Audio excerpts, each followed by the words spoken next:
At that time, the pressure was relentless. While I knew I was struggling, I just kept going. I worked out that with 8 of us on the team, me not being there would make everyone else's life 12.5% harder. Then I heard a senior consultant talking about her own struggles with burnout. She'd almost left medicine, and I very much saw myself in her story. Seeing the path I was on helped me decide to take these early signs seriously, in order to prevent things from escalating. My GP signed me off sick. Being paid not to work felt wrong at first, but she explained that my pay was like a retainer, an insurance against losing my very valuable skills in the long term. It was really good to get permission to rest from another doctor.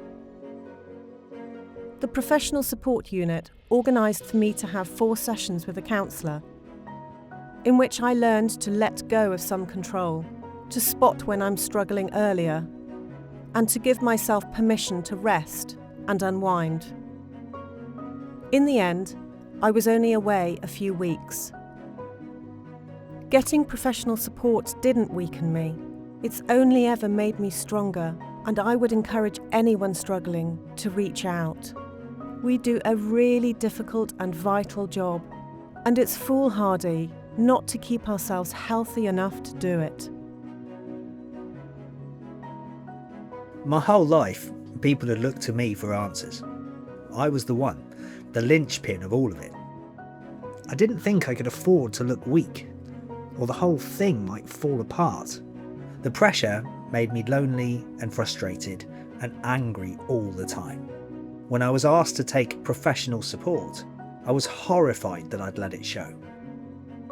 The only reason I agreed to play along was to get things to move on faster, but very quickly I started to see its value. At no point did I feel judged or patronised. I helped plan my own programme of support, and it was never about blame or guilt. It was about growth.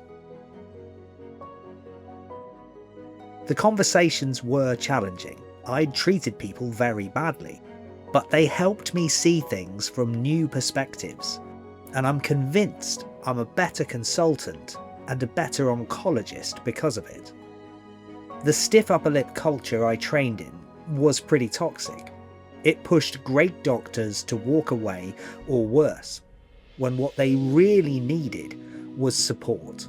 I want to be part of the new culture, where it's normal for us, as doctors and human beings, to seek professional support at any stage of our careers.